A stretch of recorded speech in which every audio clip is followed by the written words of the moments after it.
Askalon atau Askelon adalah salah satu kota tertua di dunia yang memiliki sejarah panjang sebagai pusat perdagangan, budaya, dan konflik sebelum kedatangan Islam.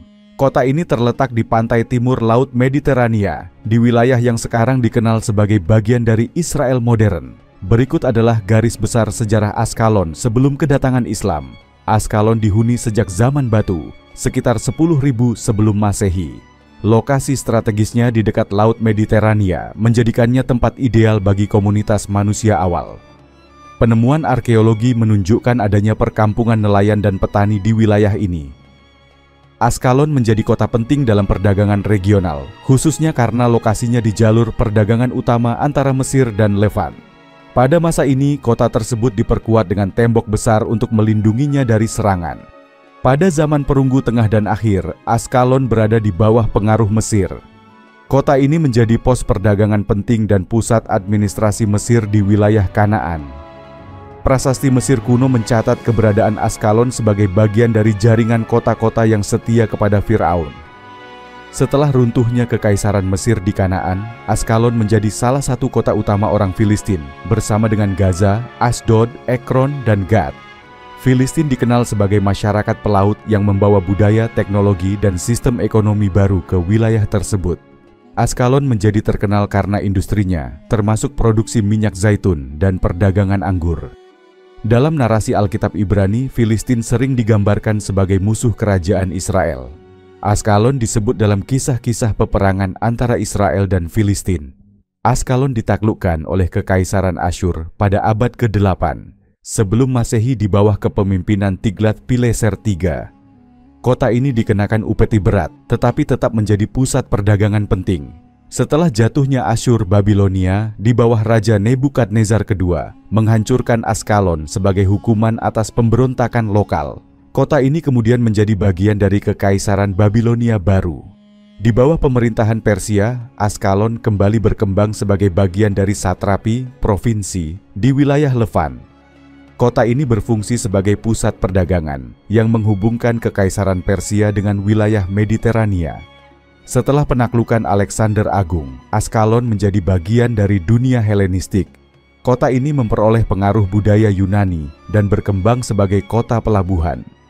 Askalon kemudian dikuasai oleh dinasti Ptolemaik, Mesir Helenistik, dan menjadi lokasi konflik dengan Seleukia di utara. Askalon menjadi bagian dari provinsi Romawi setelah Pompeius menaklukkan Levan. Di bawah pemerintahan Romawi, kota ini berkembang sebagai pusat perdagangan dan budaya. Askalon terkenal karena pemandian publik, kuil, dan amfiteaternya. Kota ini memiliki populasi campuran, termasuk komunitas Yahudi yang signifikan, serta orang Yunani, Romawi, dan Nabatea. Dengan adopsi kekristenan sebagai agama resmi Kekaisaran Romawi, Askalon menjadi pusat keuskupan Kristen. Banyak gereja dibangun, menggantikan kuil-kuil pagan. Namun, kota ini juga mengalami konflik agama, terutama selama masa penindasan komunitas Yahudi oleh Bizantium. Pada abad ke-7, Askalon menghadapi ancaman dari Kekaisaran Sasania. Serangan mereka pada awal abad ke-7 melemahkan pertahanan kota. Menjelang abad ke-7, Askalon sudah mengalami penurunan akibat perang dan konflik terus-menerus. Namun, kota ini tetap menjadi lokasi strategis di rute perdagangan dan militer antara Mesir, Levan, dan Semenanjung Arab. Kejatuhan di bawah kekuasaan Islam. Pada tahun 636 Masehi, Askalon ditaklukkan oleh pasukan Muslim di bawah kepemimpinan Khalid bin Walid selama kampanye besar penaklukan Syam. Kota ini kemudian menjadi bagian dari kekhalifahan Rashidin dan memulai babak baru dalam sejarahnya di bawah pemerintahan Islam. Askalon sebelum kedatangan Islam adalah kota dengan sejarah yang kaya sebagai pusat perdagangan, budaya, dan peradaban. Kota ini mengalami berbagai fase kekuasaan, mulai dari Mesir kuno, Filistin, Asyur, Babilonia, Persia, hingga Romawi dan Bizantium. Setiap periode memberikan warisan unik yang membentuk identitas Askalon sebelum masuknya Islam pada abad ke-7. Askalon, yang kini dikenal sebagai Askelon di wilayah Israel modern, memainkan peran penting dalam sejarah Islam, terutama setelah penaklukan Muslim pada abad ke-7. Kota ini menjadi bagian dari dinamika politik, militer, dan perdagangan dunia Islam selama berabad-abad. Berikut adalah penjelasan tentang sejarah Islam di Askalon. Askalon ditaklukkan oleh pasukan Muslim di bawah kepemimpinan Khalid bin Walid dan Amr bin Al-As selama ekspansi kekhalifahan Rashidin ke wilayah Syam. Penaklukan ini terjadi setelah kemenangan besar Muslim dalam pertempuran Yarmuk melawan Kekaisaran Bizantium. Pasukan Muslim mengepung Askalon yang merupakan kota berbenteng kuat di bawah kendali Bizantium.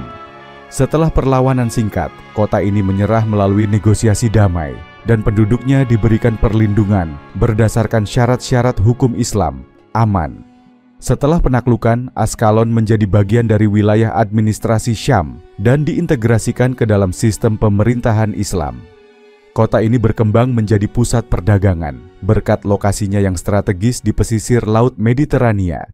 Di bawah Abbasiyah, Askalon tetap menjadi kota penting, terutama sebagai pelabuhan dagang yang menghubungkan Levan, Mesir, dan Jazirah Arab. Kota ini juga dikenal sebagai pusat budaya dan keilmuan, di mana para ulama dan pedagang sering berkumpul. Askalon menjadi saksi penting dalam konflik antara umat Islam dan tentara salib selama Perang Salib. Pada tahun 1099, pasukan salib di bawah Godfrey dari Bouillon menduduki sebagian besar wilayah Palestina, tetapi Askalon tetap bertahan di bawah kendali dinasti Fatimiyah, Mesir.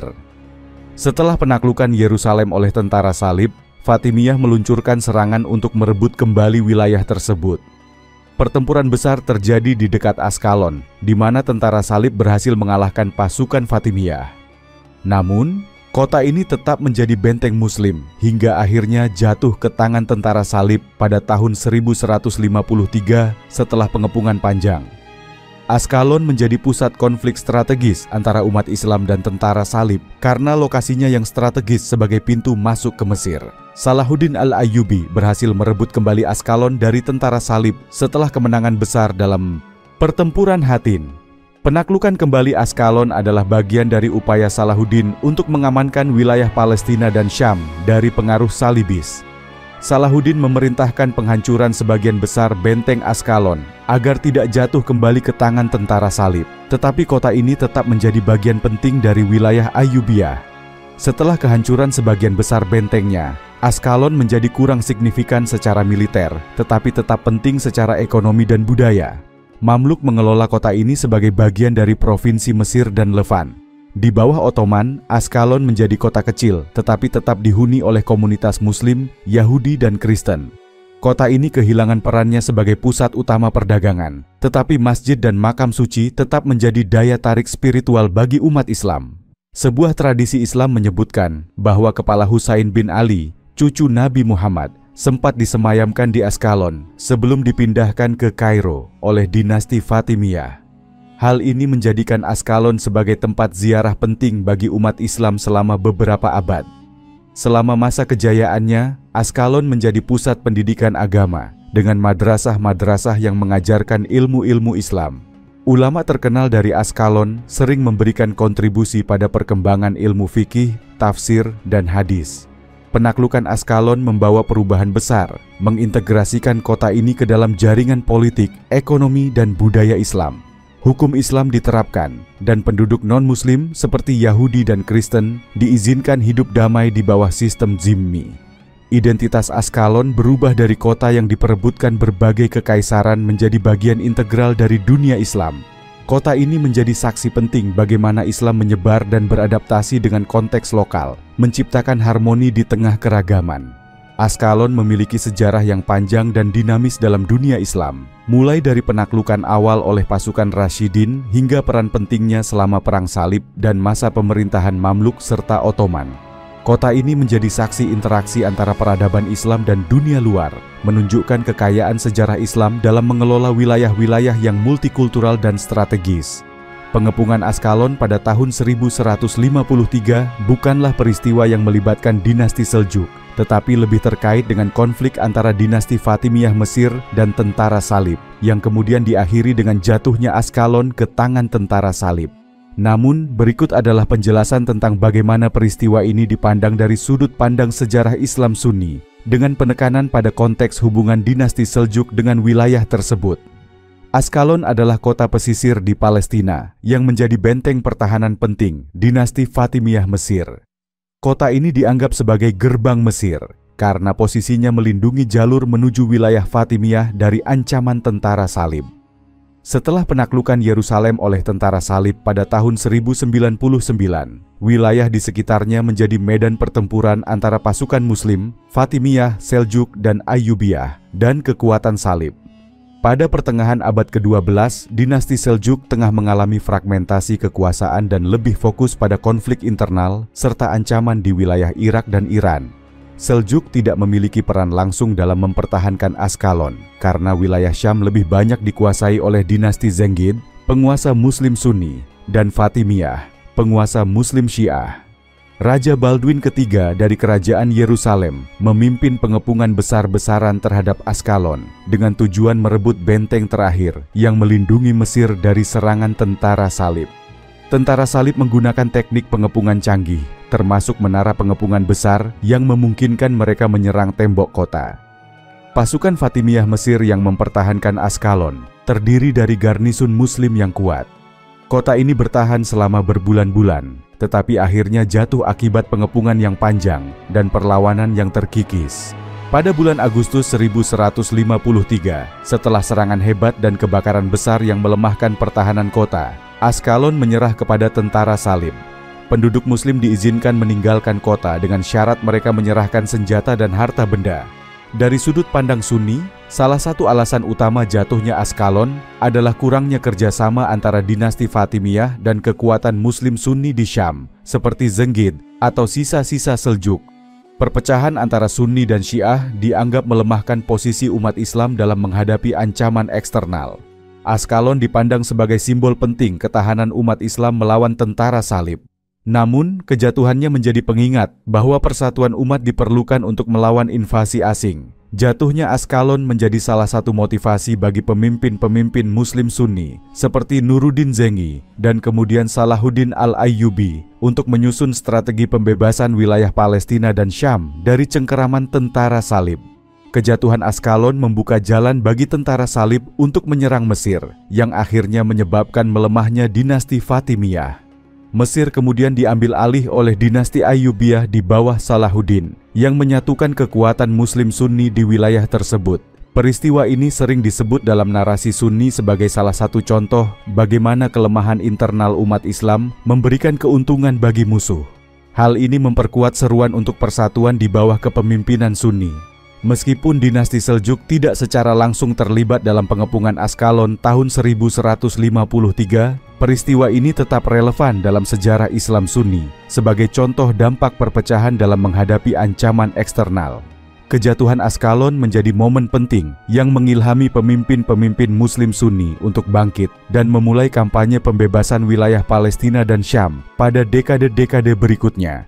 Sejauh yang diketahui dari sumber sejarah utama, tidak ada pengepungan Askalon yang dilakukan oleh dinasti Seljuk pada tahun 1148. Askalon selama periode tersebut berada dalam kontrol dinasti Fatimiyah, dan sebagian besar konflik terkait Askalon melibatkan tentara salib, Fatimiyah, dan kekuatan Muslim lainnya seperti dinasti Zengid atau Ayyubiyah. Jika ada asumsi mengenai pengepungan Askalon oleh dinasti Seljuk pada tahun 1148, mungkin itu adalah kesalahpahaman sejarah atau interpretasi yang belum terverifikasi dalam literatur Islam. Namun, berikut adalah langkah pendekatan yang relevan untuk menjawab pertanyaan tersebut. Askalon pada abad ke-12 adalah benteng utama dinasti Fatimiyah Mesir, melindungi jalur dari Palestina ke Mesir. Pada tahun 1148, konflik besar di wilayah tersebut melibatkan upaya tentara salib untuk memperluas wilayah mereka di Palestina. Pada periode ini, dinasti Seljuk berada dalam fase fragmentasi, dengan pengaruh yang lebih kuat di Irak, Persia, dan Anatolia. Pengaruh mereka di Syam telah berkurang, digantikan oleh dinasti Zengid, yang dipimpin Nuruddin Zengi.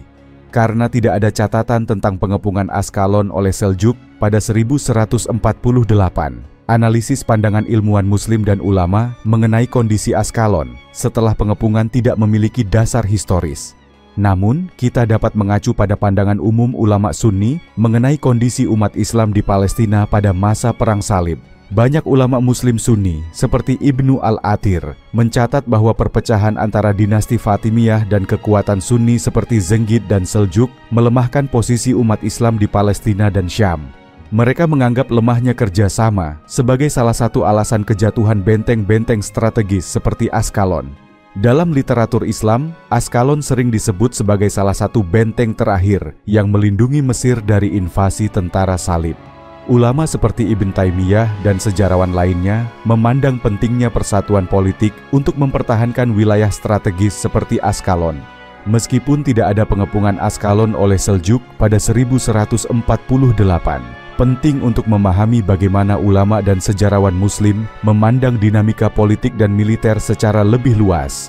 Banyak ulama menyerukan perlunya jihad bersatu antara kekuatan Sunni dan Syiah untuk melawan invasi eksternal seperti tentara Salib. Namun, persaingan ideologis antara Fatimiyah, Syiah, dan Sunni, termasuk Seljuk, menghalangi upaya ini. Ulama Muslim menyadari bahwa fragmentasi kekuatan Islam di Syam dan Palestina memperburuk situasi politik dan militer di wilayah tersebut. Kondisi seperti ini, menurut ulama, menciptakan peluang bagi musuh-musuh Islam untuk mengeksploitasi kelemahan umat. Karena tidak ada pengepungan Askalon oleh dinasti Seljuk pada tahun 1148 dalam catatan sejarah Islam, diskusi mengenai pandangan ulama Muslim hanya dapat merujuk pada kondisi umum wilayah Palestina dan Syam pada periode tersebut. Secara umum, ulama Sunni menyoroti pentingnya persatuan politik dan keagamaan untuk melawan ancaman eksternal, serta dampak negatif dari konflik internal antara Sunni dan Syiah dalam menghadapi musuh bersama.